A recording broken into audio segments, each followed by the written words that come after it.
Voice of ഷിമയുടെ പുതിയൊരു വീഡിയോയിലേക്ക് സ്വാഗതം. ആദ്യം തന്നെ പ്രധാനപ്പെട്ട ഒരു കാര്യം ഞാൻ പറയട്ടെ. ഇതൊരു ജാതിയെയോ അല്ലെങ്കിൽ വർഗത്തെയോ ഒരു നാടിനെയോ വീട്ടുകാരെയോ ആരെയും ആക്ഷേപിക്കാനുള്ള ഒരു വീഡിയോ അല്ല. അട്ടപ്പാടിയിലെ അടുത്തിടെ നടന്ന കുറച്ച് കാര്യങ്ങളെക്കുറിച്ച് അത് കണ്ടും കേട്ടും മനസ്സിലാക്കിയ അട്ടപ്പാടിക്കാരി എന്ന നിലയിൽ എനിക്ക് കുറച്ച് യാഥാർത്ഥ്യങ്ങൾ നിങ്ങളോട് പറയാനുണ്ട്. അതാണ് ഞാൻ ഈ വീഡിയോയിൽ പറയുന്നത്. നമ്മളെല്ലാവരും ഈയിടെയായിട്ട് വളരെ ഞെട്ടിപ്പിക്കുന്ന രീതിയിൽ, വളരെ നമുക്ക് മനസ്സിലാക്കി പിടിച്ചെടുക്കുന്ന രീതിയിലുള്ള വാർത്തകളാണ് നമ്മൾ കേട്ടോണ്ടിരിക്കുന്നത്. മദ്യത്തിനും മയക്കുമരുന്നിനും കഞ്ചാവിനും എല്ലാത്തിനും അടിമകളായി ഓരോരുത്തർ ചെയ്തു കൂട്ടുന്ന, അല്ലെങ്കിൽ മക്കളെന്നോ അച്ഛനമ്മമാരെന്നോ അല്ലെങ്കിൽ കുടുംബക്കാരെന്നോ ആരുമായിട്ടും ഒരു ചിന്തയില്ലാതെ ചെയ്തു കൂട്ടുന്ന കാര്യങ്ങളെക്കുറിച്ച് കണ്ടും കേട്ടും മനസ്സിലാക്കിയാണ് നമ്മൾ ഓരോ ദിവസവും നേരം വെളുപ്പിക്കുന്നത് തന്നെ. ഈ വാർത്തകൾ പോലെ തന്നെ നമ്മൾ ഭയങ്കരമായിട്ട് കേട്ടൊരു വാർത്തയാണ് ഈ ഒരാഴ്ച മുമ്പ്, ഒരാഴ്ച ആയിട്ടില്ല, 5-6 ദിവസം മുമ്പ് അട്ടപ്പാടിയിൽ നടന്ന ഒരു വാർത്ത. അതായത് 2 മക്കൾ ചേർന്ന് അച്ഛനെ തല്ലിക്കൊന്നു എന്നുള്ള വാർത്ത. അതും ഇതേ ഒരു മനോഭാവത്തോടെയാണ് എല്ലാവരും കേട്ടിട്ടുണ്ടാവുക. കാരണം അങ്ങനെയുള്ള വാർത്തകളാണല്ലോ വന്നുകൊണ്ടിരിക്കുന്നത്. അപ്പോൾ ഈ മക്കളാരെങ്കിലും മദ്യത്തിനോ അല്ലെങ്കിൽ മയക്കുമരുന്നിനോ ഒക്കെ അടിമയായതുകൊണ്ടായിരിക്കാം അച്ഛനെ കൊന്നത് എന്നുള്ള ലെവലിലൊക്കെ വാർത്തകൾ ചിന്തിച്ച് പോകാവുന്നതേ ഉള്ളൂ. അപ്പോൾ നമ്മളിപ്പം ഈ യൂട്യൂബ് ചാനലിലൊക്കെ അതിന്റെ വാർത്തകളൊക്കെ വന്നു കഴിഞ്ഞപ്പോഴത്തേക്കും മനോരമ, മാതൃഭൂമി, അതിന്റെയൊക്കെ താഴെ കമന്റുകളുണ്ട്. അതായത് ഈ വാർത്ത വന്നിരിക്കുന്നതെന്ന് വെച്ചാൽ മാനസിക രോഗിയായ അച്ഛനെ മക്കൾ തല്ലിക്കൊന്നു എന്നുള്ള വാർത്ത. അതിന്റെ കമന്റുകൾ വന്നു കഴിഞ്ഞിട്ടുണ്ടെങ്കിൽ നോക്കിക്കഴിഞ്ഞാൽ നമുക്ക് കാണാൻ പറ്റും, അച്ഛനെ മാനസിക രോഗിയാക്കി കഴിഞ്ഞിട്ടുണ്ടെങ്കിൽ, അതായത് കൊന്നു കഴിഞ്ഞ് മാനസിക രോഗിയാക്കി കഴിഞ്ഞാൽ വിഷയമില്ലല്ലോ, പിന്നെ മക്കൾക്ക് കേസിൽ നിന്ന് രക്ഷപ്പെടാമല്ലോ. അങ്ങനെ കുറെ കമന്റുകളൊക്കെ ഞാനും കണ്ടു. അപ്പോൾ ഞാൻ ഒരു അട്ടപ്പാടിക്കാരിയാണ്. എൻ്റെ ഫാമിലി എല്ലാം, ഞാൻ ജനിച്ചു വളർന്ന എല്ലാ അട്ടപ്പാടി തന്നെയാണ്. അപ്പൊ ഈ മരിച്ചുപോയ വ്യക്തി നമ്മളിങ്ങനെ ചെറുപ്പം മുതലേ സ്കൂളിൽ പോകുന്ന സമയം മുതലേ കണ്ടു വളരുന്ന ഒരു വ്യക്തിയാണ്. ഈശ്വരൻ എന്നാണ് അയാളുടെ പേര്. അപ്പോ നമ്മൾ സ്കൂളിൽ പോകുന്ന സമയം മുതൽ, 1-ാം ക്ലാസ്സിലാണ് 2-ാം ക്ലാസ്സിലാണ് ഏത് സമയത്താണെങ്കിലും നമ്മൾ സ്കൂളിൽ പോകുന്ന സമയം മുതലേ അയാളെ കാണുന്നത് ഒരു വെട്ടുകത്തിയൊക്കെ അയാളുടെ കയ്യിലുണ്ട്. നമുക്ക് അയാളുടെ അടുത്തുകൂടെ പോവാനോ അടുത്തേക്ക് ചെല്ലാനോ എല്ലാത്തിനും നമുക്ക് പേടിയാണ്. കാരണം ഏത് രീതിയിലാണ് പ്രതികരിക്കുക എന്ന് നമുക്ക് പറയാൻ പറ്റില്ല. ചിലപ്പം അയാൾ ഇപ്പൊ അട്ടപ്പാടിയിൽ പ്രത്യേകിച്ച് പാക്കുളം ഭാഗത്തുള്ളവർക്ക് കറക്റ്റായിട്ട് അറിയായിരിക്കാം അയാളുടെ സ്വഭാവ രീതി എന്താണെന്ന്. ചില ദിവസങ്ങളിൽ അയാൾ ആർക്കെങ്കിലും എന്തെങ്കിലുമൊക്കെ ജോലികളൊക്കെ ചെയ്തു കൊടുക്കാനുണ്ടെങ്കിൽ അതൊക്കെ ചെയ്തു കൊടുത്ത് ഭയങ്കര മാന്യമായിട്ട് നടക്കുന്ന ഒരു വ്യക്തിയായിരിക്കും. ചില ആൾക്കാരെയൊക്കെ കണ്ടു കഴിയുമ്പം കൈകുപ്പി തൊഴും, ചിലരോട് ചിരിച്ച് സംസാരിക്കും, ചിലവരോട് തെറി വിളിക്കും, ചിലരെ അടിക്കും, ചിലവരോട് ഇങ്ങനെ വടിയെടുത്തടിക്കും, ചിലവരെ കത്തിയെടുത്ത് വെട്ടാൻ ചെല്ലും. അങ്ങനെ കുറെ പല സമയത്തും പല രീതിയിലാണ് അയാളുടെ പെരുമാറ്റം എന്ന് പറയുന്നത്. പക്ഷേ ഈ ഇപ്പം ദേഷ്യമുള്ളവരോടല്ല അയാൾ അങ്ങനെ ചെയ്യുന്നത്. ഇപ്പൊ എന്നെ ഇന്ന് കണ്ടു കഴിഞ്ഞാൽ ചിരിക്കും, നാളെ കണ്ടു കഴിഞ്ഞാൽ ചിലപ്പോൾ തെറി വിളിക്കും, മറ്റന്നാൾ കണ്ടു കഴിഞ്ഞിട്ടുണ്ടെങ്കിൽ ചിലപ്പോൾ ഉപദ്രവിക്കാൻ വരും. അങ്ങനെ ഓരോരുത്തരോടും ഓരോ രീതി എന്നുള്ളതല്ല, എല്ലാവരോടും ഓരോ രീതി എന്നുള്ള ലെവലിലാണ് അയാളുടെ പെരുമാറ്റം എന്ന് പറയുന്നത്. ഇപ്പൊ ഈ കുറ്റകൃത്യം നടത്തിയ മക്കളെ കുറിച്ച് ഇതുവരെ ഒരു കേസോ അല്ലെങ്കിൽ അങ്ങനത്തെ വഴക്കുകളോ അങ്ങനത്തെ ഒന്നും ഉണ്ടായിട്ടില്ല. അവര് ചിലപ്പോൾ മദ്യപിക്കുമായിരിക്കും, അല്ലെങ്കിൽ എന്തെങ്കിലും വേറെ എന്തെങ്കിലും ദുശീലങ്ങൾ ഉണ്ടാകുമായിരിക്കും. പക്ഷെ അതൊന്നും സമൂഹത്തിന് ശല്യമാവുന്ന രീതിയിൽ അവരതൊന്നും ചെയ്തിട്ടില്ല. കാരണം ഇവരെ കൊണ്ട് വഴിമുട്ടി നടക്കുക അങ്ങനത്തെ ഒരു തരത്തിലുള്ള ഒന്നുമില്ല. അവരവരുടെ കുടുംബമായ ഒരു ജീവിതം എന്നുള്ള ലെവലിൽ ജീവിക്കുക എന്നുള്ളതല്ലാതെ ഒരു തരത്തിലും ഇതുവരെ നമുക്കൊരു ശല്യം ഉണ്ടായിട്ടില്ല. അപ്പൊ ഈ കേസിനാസ്പദമായ സംഭവം എന്ന് പറയുന്നത് തന്നെ, ഈ മക്കള് രാവിലെ എഴുന്നേറ്റ് കുരുമുളക് പറിക്കാൻ വേണ്ടി പോയി കഴിഞ്ഞപ്പോഴത്തേക്ക് ഇയാള് ബാക്കി നാട്ടുകാരെയൊക്കെ ചെയ്യുന്നത് പോലെ തന്നെ തെറി വിളിക്കാനും അടിക്കാനും വടിയെടുത്തടിക്കാനും കല്ലെടുത്തെറിയാനും ഒക്കെ തുടങ്ങി. ഇവര് ഓർക്കണം, കുരുമുളക് പറിക്കുന്നതാണ്, മരത്തിന് മുകളിലാണ്. അന്നേരം സ്വാഭാവികമായിട്ട് അവർക്ക് ദേഷ്യം വന്നു കാണും. അവര് തിരിച്ച് പേടിപ്പിച്ചിട്ടുണ്ടാവും. അപ്പൊ അയാൾ പേടിച്ചോടും. കുറച്ച് കഴിയുമ്പോൾ വീണ്ടും വന്ന് ഇത് തന്നെയാണ് ഉപദ്രവം. അപ്പോ ഇവർക്ക് എന്തായാലും അറിയാം, നാട്ടുകാർക്ക് ഭയങ്കര ശല്യമാണ്. അപ്പൊ ഈ പോലീസ് കൊലയൊക്കെ നടന്നു കഴിഞ്ഞ് പോലീസ് വന്നു കഴിഞ്ഞിട്ടും ഇവര് നിന്നിടത്തുനിന്ന് അനങ്ങിയിട്ടില്ല. മക്കള് അതായത് ഓടി രക്ഷപ്പെടാനൊന്നും നിന്നിട്ടില്ല. ഇത് തന്നെയാണ് 7 വർഷം മുമ്പ് മധുവിന്റെ കേസിലും സംഭവിച്ചത്.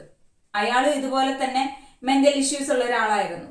അയാളെന്ന് പറയുന്നത് അയാളുടെ രീതി വേറെ ആയിരുന്നു. ഇപ്പൊ ഈശ്വരൻ എന്ന് പറയുന്നത് കത്തിയൊക്കെ പിടിച്ച് മറ്റുള്ളവരെ തെറിയും വിളിച്ച് അടിച്ച് ചിലർക്ക് ചില പണികളൊക്കെ ചെയ്തു കൊടുത്ത് ഇങ്ങനെ നടക്കുന്ന ഒരു വ്യക്തിയാണെങ്കിൽ, മധു എന്ന് പറയുന്ന ആള് രാത്രികളിൽ കടകളിൽ മോഷ്ടിച്ച് അല്ലെങ്കിൽ വേറെ വീടുകളിൽ നിന്നും കടകളിൽ നിന്നൊക്കെ ഫുഡ് അല്ലെങ്കിൽ ഭക്ഷണ സാധനങ്ങൾ, അരി അങ്ങനത്തെ സാധനങ്ങളൊക്കെ മോഷ്ടിച്ച് ഭയങ്കര ശല്യമാകുന്ന രീതിയിൽ നടക്കുന്ന ഒരു വ്യക്തിയായിരുന്നു.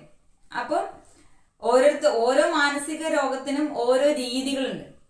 അപ്പൊ അതുപോലെ ഉള്ളൊരു രീതിയായിരുന്നു മധുവിന്റെ. രാത്രിയിലടക്കം ആർക്കും മനസ്സമാധാനത്തോടെ കിടന്നുറങ്ങാൻ കഴിയാത്തൊരു രീതിയിലുള്ളൊരു അവസ്ഥയിലേക്കൊക്കെ മധു നമ്മളെ കൊണ്ടുപോയിട്ടുണ്ട്.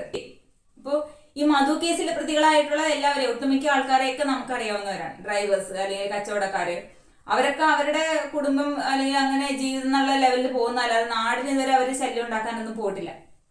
അപ്പോൾ ഈ മധുവിന്റെ കേസിലാണെങ്കിൽ കുറെ CCTV ദൃശ്യങ്ങളടക്കം പോലീസിന് കൊടുത്ത് കംപ്ലൈന്റ് കൊടുത്തിട്ടുള്ളതാണ്. ഇതുപോലെ ഞങ്ങൾക്ക് ശല്യമുണ്ട്, അല്ലെങ്കിൽ എന്താ ഇതുപോലെ മോഷ്ടിക്കുന്നുണ്ടെന്ന് പറഞ്ഞിട്ട്. പക്ഷെ പോലീസുകാർ ഒരു നടപടിയോ അതിന്റെ പേരിൽ എടുക്കാൻ പോയിട്ടില്ല.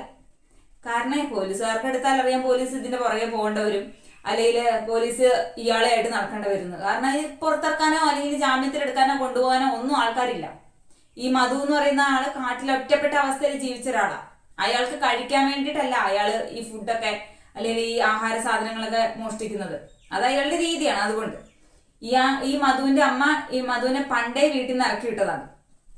ഈ എന്താ ഇപ്പൊ ഈ പൊക്കി പിടിച്ചോണ്ട് വന്നിരിക്കുന്ന ബന്ധുക്കള് കുറെ പേരുണ്ടല്ലോ, മധുവിന്റെ ഈ ആനുകൂല്യങ്ങൾ കിട്ടി, അത് ക്യാഷിന്റെ രൂപത്തിലാണെങ്കിലും അല്ലെങ്കിൽ വേറെ ആനുകൂല്യങ്ങളൊക്കെ ആണെങ്കിലും അതൊക്കെ അനുഭവിക്കാൻ വേണ്ടി ഇപ്പൊ മധുവിനെ പൊക്കി പിടിച്ചിരിക്കുന്ന പലരും അന്ന് മധുവിനെ തള്ളിക്കളഞ്ഞവരാണ്. ആരും ഉണ്ടായിരുന്നില്ല. അങ്ങനെ അങ്ങനെ ഇത്രയും ബന്ധുക്കളുള്ള ഒരു വ്യക്തിയായിരുന്നെങ്കിൽ അയാൾക്ക് ഒരിക്കലും കാട്ടിൽ പോയി താമസിക്കേണ്ടി വരില്ലായിരുന്നു. അയാൾക്ക് ഈ സാധനങ്ങളൊക്കെ മോഷ്ടിക്കേണ്ടി വരില്ലായിരുന്നു. ഈ മെന്റൽ ഇഷ്യൂസ് ആയിട്ട് അലഞ്ഞു തിരിഞ്ഞ് നടക്കേണ്ടി വരില്ലായിരുന്നു. ഇതൊക്കെ ചിന്തിച്ചാൽ മനസ്സിലാവും. കാരണം ഈ 7 വർഷം മുമ്പ് എന്ന് പറയുന്നത് ഞാനും വർക്ക് ചെയ്തുകൊണ്ടിരുന്ന സമയമാണ്. അന്നൊക്കെ എന്റെ ഫ്രണ്ട്സ് എല്ലാവരും കളിയാക്കിയിട്ടുണ്ട്. ഈ ഇടുക്കി അല്ലെങ്കിൽ കോട്ടയം ആ ഭാഗങ്ങളിലുള്ള കൂട്ടുകാരൊക്കെ എന്നോട് ചോദിച്ചിട്ടുണ്ട്, ഇതെന്നെ ഈ ഷെമി നടക്കുന്നത് നിങ്ങളുടെ അട്ടപ്പാടിയിലല്ലേ, ഇത് ഫുഡിന് വേണ്ടി തല്ലിക്കൊന്നു. ആ വാർത്തകളൊക്കെ എനിക്ക് വാട്സപ്പിൽ ഇട്ട് തന്ന് എന്നെ മാനസികമായിട്ട് തളർത്തിയവരും ഉണ്ട്. അപ്പം അവരോടൊക്കെ ഇത് ഞാൻ പറയുന്നുണ്ട്, എടി ഇതല്ല ഇതിന്റെ പുറകിലെ കാരണങ്ങൾ, അതല്ല. അപ്പൊ അയാൾ ഭയങ്കര ശല്യമായിരുന്നു. പക്ഷെ അവരൊന്നും, കാരണം ന്യൂസും ആ രീതിയിൽ തന്നെയാണ് വാർത്തകൾ പുറത്തു വിടുന്നത്. കാരണം ഈ അട്ടപ്പാടിയിൽ റിപ്പോർട്ട് ചെയ്യാമെന്ന പലരോടും സത്യാവസ്ഥ പറഞ്ഞാണ്. അത് ആരും റിപ്പോർട്ട് ചെയ്തില്ല. എല്ലാവരും തല്ലിക്കൊന്നു, ആഹാരത്തിന് വേണ്ടിയിട്ട് തല്ലിക്കൊന്നു, അല്ലെങ്കിൽ മോഷ്ടിച്ചതിന്റെ പേരിൽ തല്ലിക്കൊന്നു എന്നുള്ള ലെവലിലല്ലാതെ അതിന്റെ വേറൊരു സൈഡ് എന്താണെന്ന് അവരാരും പുറത്തുവിടാനും പോയിട്ടില്ല. പുറത്തുള്ളവരാരാണെങ്കിലും അവർ ചിന്തിക്കാൻ പോലും പോയിട്ടില്ല. എന്തുകൊണ്ടായിരിക്കും അവരങ്ങനെ ചെയ്തിട്ടുണ്ടാവുക? ഭയങ്കര രീതിയിൽ അട്ടപ്പാടിക്കാരുടെ ക്രൂരത എന്നൊക്കെ പറഞ്ഞിട്ട് ഇപ്പോഴും സോഷ്യൽ മീഡിയസിൽ പോകുന്നുണ്ട്. പക്ഷെ അതിന്റെ പുറകിലുള്ള കാരണങ്ങൾ ആരെങ്കിലും അന്വേഷിക്കുന്നുണ്ടോ? അതില്ല. ഒരു തരത്തിലുള്ള അമാനുഷിക ശക്തി എന്നൊക്കെ പറയില്ല, അതേപോലെ കഴിവുകളൊക്കെ ഉള്ള ഒരു ആളായിരുന്നു മധു. അതായത് ഈ മരങ്ങളിൽ നിന്ന് മരങ്ങളിലേക്ക് ചാടുക, ഒരാൾക്കും പിടിക്കാൻ പറ്റാത്ത രീതിയിൽ അത്രയും സ്പീഡിൽ ഓടുക. ഈ കാട്ടി വസിക്കുന്ന ആൾക്കാരുടെ പ്രത്യേകതകളുണ്ട്, അതൊക്കെ മധുവിനും ഉണ്ടായിരുന്നു. അത് കാരണം നമുക്കാർക്കും അങ്ങനെ എളുപ്പത്തിൽ പിടിക്കാൻ പറ്റുന്ന ഒരു ആളും അല്ലായിരുന്നു. അട്ടപ്പാടിയിലേക്ക് ഏറ്റവും കൂടുതൽ ഫണ്ടൊക്കെ പ്രൊവൈഡ് ചെയ്യുന്നത് തന്നെ ഈ ആദിവാസികളുടെ ക്ഷേമത്തിനാണ്. ആദിവാസി ഊരുകളിൽ 130-ൽ കൂടുതൽ ഊരുകളുണ്ട് ആദിവാസികൾക്ക്. അതായത് അട്ടപ്പാടിയിൽ അവര് ജോലിക്ക് ആരും പോയില്ലെങ്കിൽ പോലും ഒരു നേരം പോലും പട്ടിണി കിടക്കാതിരിക്കാൻ വേണ്ടിയിട്ട് കമ്മ്യൂണിറ്റി കിച്ചൺ അല്ലെങ്കിൽ സാമൂഹ്യ അടുക്കള എന്ന് പറഞ്ഞിട്ട് ഓരോ ഊരുകളിലും സെറ്റ് ചെയ്ത് കൊടുത്തിട്ടുണ്ട്. അതെല്ലാം ഈ സർക്കാരിന്റെ പദ്ധതികളാണ്. അതിനുള്ള സാധനങ്ങളെല്ലാം പുറത്തുനിന്ന് വരുന്നുണ്ട്. പക്ഷെ അപ്പോഴും എന്തുകൊണ്ടാണ് മധുവിന് ഈ പട്ടിണി കിടക്കേണ്ടി വരുന്നത്? അല്ലെങ്കിൽ എന്തുകൊണ്ടാണ് ഈ മധുവിന് ഈ മോഷ്ടിക്കേണ്ടി വരുന്നത്? ST പ്രൊമോട്ടേഴ്സ് ഉണ്ട് ഓരോ ഊരുകളിലും. ഈ ST പ്രൊമോട്ടേഴ്സിന്റെ ജോലി എന്ന് പറയുന്നത് മറ്റേ ഈ ആദിവാസികളെ സംരക്ഷിക്കുക, അവരുടെ വിദ്യാഭ്യാസം, അവരുടെ തൊഴിലുകള്, അല്ലെങ്കിൽ അവരുടെ ആരോഗ്യം, അതെല്ലാം നോക്കുക എന്നുള്ളത് തന്നെയാണ് ST പ്രൊമോട്ടേഴ്സിന്റെ ജോലി. അവരവരുടെ ജോലി കൃത്യമായിട്ട് ചെയ്തിരുന്നെങ്കിൽ ഇപ്പോ ഈ കുറെ പേര് ഇതുപോലെ നടക്കുന്നുണ്ട്. പക്ഷെ ഇവരൊന്നും ഇതുപോലെ നടക്കത്തില്ലായിരുന്നു. ഒന്നുകിൽ നമ്മൾ തന്നെ ചിന്തിച്ച് നോക്കിയാൽ നമുക്ക് മനസ്സിലാവും. നമ്മുടെ കുടുംബത്തിൽ ആർക്കെങ്കിലും മെന്റൽ ഇഷ്യൂസ് ഉണ്ടെങ്കിൽ അയാളെ നമ്മൾ അഴിച്ചു വിടുവോ? വീട്ടിൽ നിന്ന് പുറത്താക്കുവോ? ഇല്ല. നമ്മൾ നേരെ തന്നെ ഒരു ഹോസ്പിറ്റലിൽ കൊണ്ടുപോയിട്ട്, അതും ആരും അറിയാതെ, പ്രത്യേകിച്ച് അങ്ങനെ ആരുമായിട്ട് ഒരു സമ്പർക്കവും ഇല്ലാതെ പെട്ടെന്ന് നമ്മൾ ഹോസ്പിറ്റലാക്കി അതിനുള്ള കാര്യങ്ങൾ നോക്കുകയുള്ളൂ. ട്രീറ്റ്മെന്റ് വീട്ടിൽ നിന്നാണെങ്കിൽ വീട്ടിൽ നിന്ന്, ഹോസ്പിറ്റലിലാണെങ്കിൽ ഹോസ്പിറ്റലിൽ നിന്ന് അങ്ങനെ ട്രീറ്റ്മെന്റ് കൊടുക്കുകയുള്ളൂ. അല്ലാതെ വീട്ടിൽ നിന്ന് ഇറക്കി വിടുക, അല്ലെങ്കിൽ നീ എന്നാന്ന് വെച്ചാൽ പോയി ചെയ്തോ, അല്ലെങ്കിൽ നീ എങ്ങനെയാന്ന് വെച്ചാൽ ജീവിച്ചോ, കട്ടോ മോട്ടിച്ചോ എങ്ങനെ വേണമെങ്കിലും ജീവിച്ചോ എന്നുള്ള ലെവലിലൊന്നും നമ്മളാരും പുറത്തു വിടില്ല. നമ്മൾ അതിനുള്ള ട്രീറ്റ്മെന്റ് കൊടുക്കുകയുള്ളൂ. അട്ടപ്പാടിയിൽ കോട്ടത്തറ എന്ന് പറഞ്ഞൊരു ഹോസ്പിറ്റലുണ്ട്. ട്രൈബൽ സ്പെഷ്യാലിറ്റി ഹോസ്പിറ്റൽ എന്നാണ് ആ ഹോസ്പിറ്റലിന്റെ ഫുൾ നെയിം എന്ന് പറയുന്നത്. അവിടെ OP ടിക്കറ്റ് മുതൽ എല്ലാ കാര്യങ്ങളും, ഒരു ഓപ്പറേഷൻ ആണെങ്കിൽ എല്ലാ കാര്യങ്ങളും ഈ ആദിവാസികൾക്ക് ഫ്രീ ആണ്. അവർക്ക് ഹോസ്പിറ്റലിൽ ചെന്ന് കഴിഞ്ഞാൽ സ്വന്തം വീട് പോലെയാണ്.